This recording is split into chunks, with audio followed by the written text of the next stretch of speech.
तो अभी हम और सीखेंगे कि किस तरह से हम टाइमलाइन को सीखेंगे। तो हम टाइमलाइन में देखते हैं बच्चों कि किस तरह से मैंने जैसे पहले वीडियो में मैंने एंड किया था कि मैं सेकंड वीडियो में आपको बताऊंगा हेड एंड से कि क्यों चार्जेस एक्चुअली अकर होते हैं। तो पहले तो पर्सन आप गए बैंक के पास लोन मांगने, बैंक ने आपको अप्रोच किया कि हाँ हम आपको लोन देते हैं, ठीक है। आप अप्रोच करते हो बैंक को और बैंक ने भी आपको अप्रोच किया कि हम लोन देते हैं।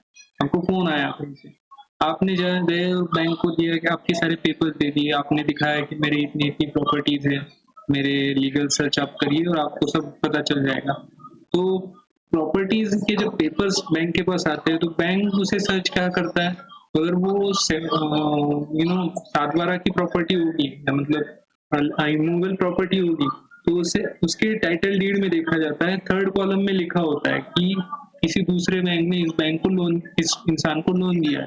तो बैंक आपको पूछता है कि आपको हम लोन नहीं दे सकते, या दे सकते हैं आप दूसरी प्रॉपर्टी दिखाइए, या इतना ही दे सकते हैं। अगर उससे आप पास हो जाते हो, ये आता है डॉक्ट्रिन ऑफ कंस्ट्रक्टिव नोटिस, ये मैं आपको बाद में पढ़ाऊंगा, ये मुझे याद रहेगा। और फिर बैंक आपको लोन अप्रूव करता है।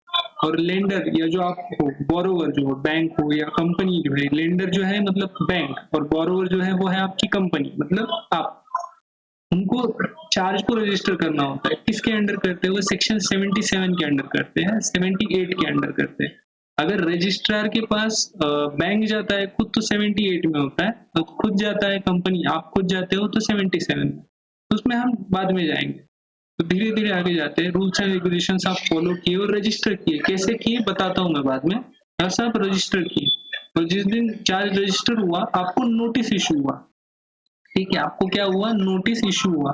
और एक सेक्शन 80 के अंदर डीम्ड नोटिस भी होता है कि मतलब आपको हो गया नोटिस शो, ये मैं आपको बाद में पढ़ाऊंगा। आपको नोटिस इशू हुआ कि आपका चार्ज रजिस्टर हो गया है भैया, तो उसके बाद आपको पैसे मिल जाएंगे। जब तक आपको नोटिस इशू नहीं होगा तब आपको पैसे नहीं मिलेंगे। इसका एक certificate of registration of charge होता है, वो सर्टिफिकेट आपको इशू होता है, वो आपको बैंक को दिखाना होता है, उसके बाद ही आपको पैसे रिलीज होते हैं। बहुत सारे बैंक का ये प्रोसेस है, कुछ बैंक पहले भी करते होंगे, पर अच्छा प्रोसेस यही है कि जब तक certificate of registration of charge नहीं आता है तब तक पैसे मत दो सामने वाले को। तो फिर आप लोन लेते हो, 5 साल तक आप काम करते हो। 10वां पॉइंट ये है कि आप सेटिस्फाई कर देते हो, मतलब लोन पे कर देते हो। तो लोन पे करने के बाद 2 सेक्शंस आते हैं, सेक्शन 82 और सेक्शन 83। हाँ ओके। और सेक्शन 82 और 83 में कंपनी या बोरोवर जो है वो खुद या तो जाके या 83 में रजिस्टर से आपका लोन सेटिस्फाई हो गया ये रजिस्टर करता है। और 11 में आप क्या करते हो? सर आप नॉन सेटिस्फेक्शन, अगर सेटिस्फाई नहीं हुआ, लोन सेटिस्फाई आपका नहीं हुआ, तो क्या होता है? एक रिसीवर अपॉइंट होता है। रिसीवर कौन होता है? लिक्विडेटर, जो आजकल चार्टर्ड अकाउंटेंट भी बन सकते हैं। इन्हें अपॉइंट कौन करता है? कोर्ट अपॉइंट करता है। कोर्ट रिसीवर को अपॉइंट करता है। ये रिसीवर जाके अगर पता चला कि उन्हें कोई गिल्टी है इस चीज में, या आपको फाइल करो कि मेरा ऑफिसर गिल्टी है, मैंने तो पैसे दिए थे पर ऑफिसर ने मतलब आपकी कंपनी किसी एम्प्लॉय ने खा गए पैसे, या कुछ भी ऐसी चीजें हो सकती है, उसमें अगर कोई गिल्टी है तो पनिशमेंट दी जाती है सेक्शन 86 में।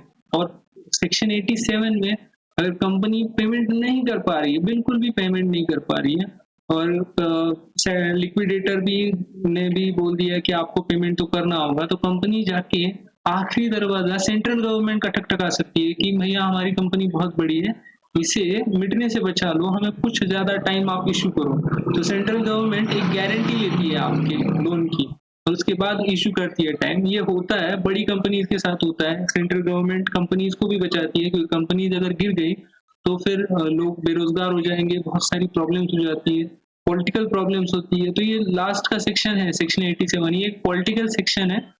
ये आपको अपने करियर में तभी इस्तेमाल करना होगा जब आप कंपनी के लिए काम कर रहे हो, किसी प्राइवेट कंपनी के लिए, तो चार्टर्ड अकाउंटेंट काम कर रहे हो। तो सर ये सेक्शन आपके काम का बहुत है। कंपनी अगर लिक्विडेट हो रही है तो लास्ट सेंट्रल गवर्नमेंट के पास जाके आप टाइम एक्सटेंड करवा सकते हो लोन पेमेंट करने का, और सेंट्रल गवर्नमेंट ये करती है। और ये बहुत पॉलिटिकल वर्क है, और कंपनी के अंदर अगर आप कंपनी के एम्प्लॉय हो एज ए चार्टर्ड अकाउंटेंट तो हाँ आपके पास ये असाइनमेंट आ सकता है। बट एज अ प्रैक्टिशनर तो आपसे बस लोग सलाह ले आएंगे कि ये करना है नहीं करना है, पर जो बाकी सारी प्रोसीजर है वो तभी होती है जब आप कंपनी के एम्प्लॉय हो। तो आपको एक अंदाजा लग गया है प्रैक्टिकली क्या होता है, प्रैक्टिकल वर्ल्ड में क्या होता है। तो ये 13 पॉइंट्स होते हैं इन इन करके, प्रैक्टिकल वर्ल्ड में यही होता है। तो हम अभी जो थ्योरेटिकल वर्ल्ड है, हम जो किताबों से सीख रहे हैं, तो हम डीप में अभी जाएंगे। पर मैं आपको एक बहुत अच्छा सलाह देता हूँ कि whenever you start learning, always write amendment. Most amendments happen to be at March 2020, so we'll keep you a copy of that. All section have a amendment. ठीक है, तो जो भी अमेंडमेंट होते हैं, ठीक है, कम से कम मार्च 2020 तक जो अमेंडमेंट हो रहा है वो लीगल अमेंडमेंट्स आप लिख के रखिए किसी पन्ने पे। तो मैं भी अभी ये जो नोट्स बनाया है, मैंने भी अपने अमेंडमेंट्स कहीं पे लिख के रखे हैं, तो ये जरूर आप करिएगा, ये मैं आपको सलाह देता हूँ। और ये कह के मैं इस सेशन को, अगर मैं हो सकता है तो इसी पे रुकता हूँ, इसे मैं पार्ट 2 बनाऊंगा। और ये सेशन हो गया है 5 मिनट का, तो आप और सीख सकते हो मेरे हिसाब से, और 10 मिनट है मेरे पास आपको सिखाने के लिए। तो देखिए, तीसरी चीज आप यहाँ पे सीख सकते हो,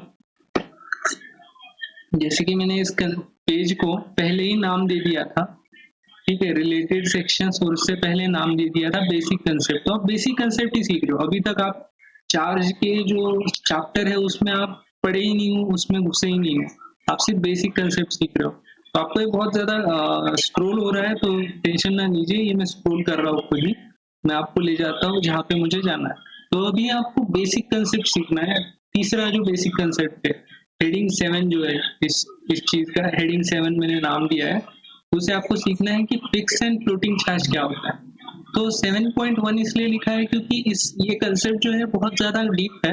इसका फर्स्ट पार्ट मैं अभी आपको सिखाऊंगा, और सेकंड पार्ट 7.2 आपको थोड़ा बाद में मैं सिखाऊंगा कि फिक्स एंड फ्लोटिंग चार्ज क्या होता है। अभी आप सिर्फ ऊपर से जान लीजिए, मैं इसका आपको एक प्रैक्टिकल उदाहरण भी बताता हूँ। प्रैक्टिकल का मतलब, मेरे पास कुछ पेपर्स हैं, मैं वो पेपर्स आपको दिखाता हूँ। तो फिक्स एंड फ्लोटिंग चार्ज क्या है, इसमें आप देखिए, in contrast when charge is created of asset side of balance sheet, following transaction can not be taken. ठीक है, जब आप इनमिन करके अगर आप देखेंगे, तो अगर ये बैलेंस शीट है आपका, ये बैलेंस शीट है और ये एसेट साइड है, ठीक है, और ये P&L है सर, और ये अर्निंग साइड है, सेल साइड। तो आप जनरली क्या चीजें बेचते हो अपनी बिजनेस में, जो आपके P&L में लिखा होता है ना, यहाँ पे परचेस में लिखा होता है, वही आप सेल करते हो, यही आप सेल कर सकते हो। एसेट सेल नहीं कर सकते, जनरली तो आप नहीं करते हो ना, एसेट को आप सेल नहीं करते हो, आप सिर्फ P&L, मतलब जो आपका माल जो है, ओपनिंग स्टॉक, फिर परचेस, या मैं यहाँ पे अगर निकालूं तो ओपनिंग स्टॉक, परचेस और माइनस क्लोजिंग स्टॉक, जो आपके पास बचा उसे ही आप बेच सकते हो। आप कभी सेल या परचेस करते हो क्या कि मैंने आज चलिए मैंने बिल्डिंग लिया था, मैं उसको सेल कर दूंगा, ठीक है, मैं थोड़ा सा इसे बड़ा कर देता हूँ, तो मैंने नया बिल्डिंग लिया था, मैं इसे सेल कर दूंगा, ऐसा तो नहीं होता है ना। तो आप एसेट को नहीं परचेस करते हो, सेल नहीं करते हो, परचेस कर सकते हो। बट जब आप किसी एसेट को परचेस सेल कर रहे हो, बैलेंस शीट के एसेट को सेल कर रहे हो, तो वो ट्रांजैक्शन कैपिटल ट्रांजैक्शन बन जाता है, कैपिटल रेवेन्यू ट्रांजैक्शन नहीं रहता है, वो कैपिटल नेचर का बन जाता है। तो क्या किसी चीज पे जिसपे आपने चार्ज इशू किया है एसेट साइड पे, उसको आप कैपिटल ट्रांजैक्शन कर सकते हो क्या? सर नहीं कर सकते, उसी को बोलते हैं फिक्स एंड फ्लोटिंग चार्ज, ठीक है। तो फिक्स क्या होता है? फिक्स मतलब आप कोई कैपिटल ट्रांजैक्शन नहीं कर सकते हो, फ्लोटिंग मतलब आप कुछ रेवेन्यू ट्रांजैक्शन कर सकते हो। फ्लोटिंग चार्ज जिस एसेट्स पे होता है उनको आप रेवेन्यू के लिए चार्ज ट्रांजैक्शन कर सकते हो। मतलब क्या, एसेट में यहाँ पे सर फिक्स एसेट होता है, ठीक है, और मैं थोड़ा अलग कलर से निकालता हूँ उसे, तो यहाँ पे सर करंट एसेट होता है। इस ट्रांजैक्शन को आप देखिए, यहाँ पे आप लिख सकते हो, ठीक है, करंट ट्रांजैक्शन में आप डेटर होते हैं, आपके स्टॉक होता है, इन्हें आप ऊपर नीचे कर सकते हो for revenue purpose, for revenue transaction. पर आप कैपिटल ट्रांजैक्शन कभी नहीं कर सकते। क्यों नहीं कर सकते? उस पर आपने लोन लिया हुआ है, पहली बात, और दूसरी बात, आपका बिजनेस नहीं है,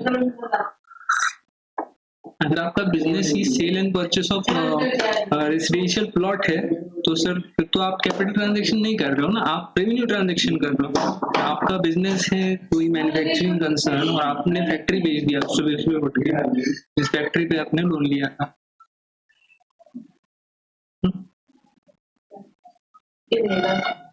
जिस फैक्ट्री पे आपने लोन लिया तो वो तो पॉसिबल नहीं है, तो इसे कहते हैं कैपिटल ट्रांजैक्शन। तो फिक्स में क्या होता है कि आप we can not sell that land as a taken loan on it, it may be need banks no objection certificate.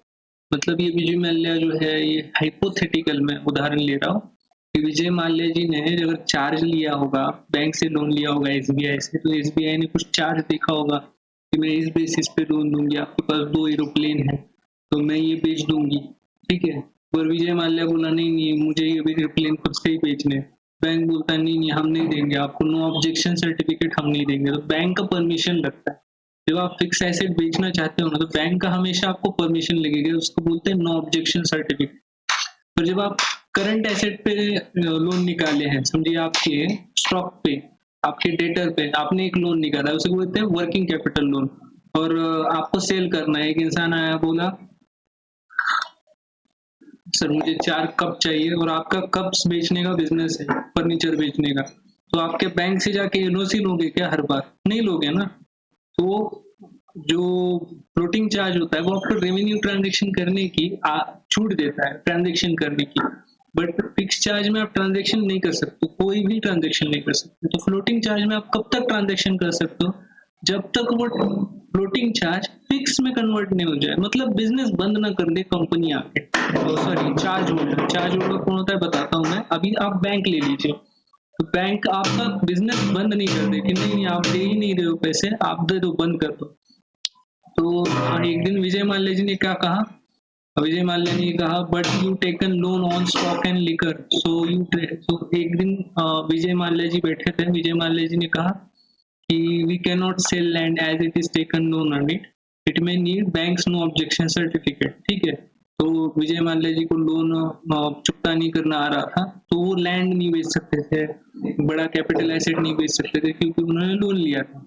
तो विजय माल्या जी का फ्रेंड बोला पर तुमने तो स्टॉक और लिकर के जो स्टॉक है तुम्हारे पास, शराब का जो स्टॉक है उस पर भी तो लोन लिया था, तो वो तुम कैसे ट्रेड कर रहे थे? तो विजय माल्या जी बोले जी ही बोलना पड़ेगा, बहुत अमीर है, हमारी सरकार को भी नहीं पकड़े आए तो हम क्या पकड़े, जी ही बोलेंगे।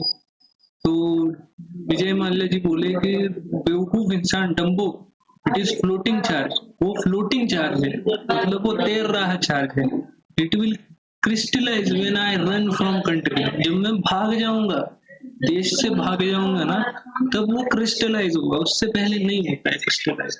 विजय माल्या जी भाग गए ना देश से हमारे, तो वो क्रिस्टलाइज हो गया। मैं सिंपल वर्ड्स में आपको फिर से बता रहा हूँ। तो फिक्स, दोनों में क्या फर्क होता है? एक फिक्स चार्ज होता है, फ्लक्चुएटिंग, फ्लोटिंग और वेरिएबल, ये 3 वर्ड्स हैं, एक ही वर्ड्स है ये, फ्लोटिंग चार्ज को कहने का एक ही तरीका है।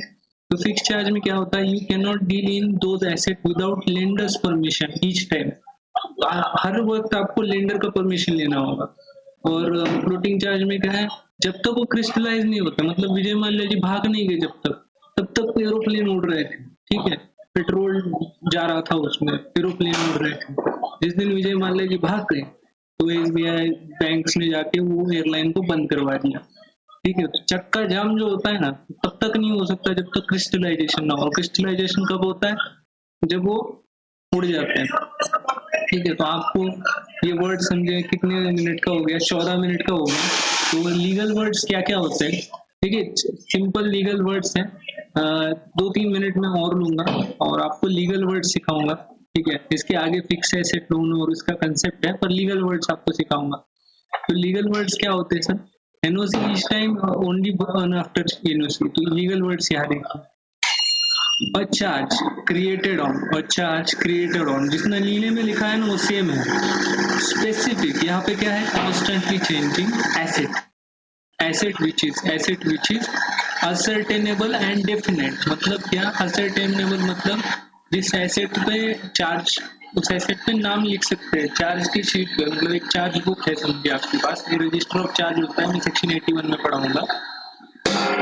तो रजिस्टर ऑफ चार्ज में आप लिख सकते हो, पता कर सकते हो असर्टेनेबल है उस चार्ज का पता, मतलब उसका पता मतलब क्या, अभी आप एक घड़ी ले लिए तो ये घड़ी किस चीज का, ये फास्ट ट्रैक का घड़ी है, तो ये फास्ट ट्रैक का घड़ी में लिख सकता हूँ, फास्ट ट्रैक का घड़ी, उसका नंबर लिख सकता हूँ मैं उसके ऊपर, तो ये असर्टेनेबल हो जाता है कि हाँ ये फास्ट ट्रैक का घड़ी है, मॉडल नंबर है, ये उसका मतलब कितनी घड़ी है, ये 5320वीं घड़ी है। तो इस तरह से आप लिख सकते हो असर्टेनेबल है। डेफिनेट है मतलब क्या कि फाइनाइट है, मतलब एक नंबर है कुछ उस एसेट का, ऐसे नहीं कुछ मेरे पास घड़ियां है, कुछ का क्या मतलब होता है फ्यू घड़ियां, ऐसा नहीं, डेफिनेट 5 घड़ियां है, तो 5 घड़ियों के ऊपर मुझे चार्ज मिलेगा, उसे कहते हैं फिक्स्ड चार्ज। और फ्लेक्सिबल क्या होता है, तो फ्लेक्सिबल मतलब वो ना असर्टेनेबल होता है ना डेफिनेट होता है, सीधी बात है, ये चीजें नहीं होती है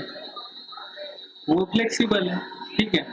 और पेपर ऑफ टाइटल, तो ये कैसे पता करते हैं असर्टेनेबल, तो पेपर ऑफ टाइटल मतलब पावती वगैरह सब चीज होता है, और ये collected and written by bank, ये बैंक के पास रहता है, ये अपने पास नहीं रहता, ये बैंक के पास रहता है। और यहाँ पे एक वर्ड आता है इक्विटेबल चार्ज अंटिल क्रिस्टलाइजेशन, तो ये यहाँ पे खत्म होगी, यहाँ पे आएगा, ये यहाँ पे लिखने का not ascertainable not definite equitable charge until crystallization. Equitable मतलब क्या होता है, 5000 का चार्ज है, 5000 का स्टॉक डेटर क्रेडिटर ये रहना चाहिए, बस इतना ही, स्टॉक डेटर माइनस क्रेडिटर होता है, तो वो इक्विटेबल चार्ज होता है। मैं अकाउंट्स में पढ़ाऊंगा आपको, फ्लेक्सिबल ये जो कंसेप्ट है वो बाद में अकाउंट्स में आता है, उसका कैलकुलेशन अकाउंट्स में आता है। यहाँ तक हम पढ़े हैं, यहाँ तक हम रोक देते हैं, इसे पार्ट 2 बनाते हैं। धन्यवाद आपने आए।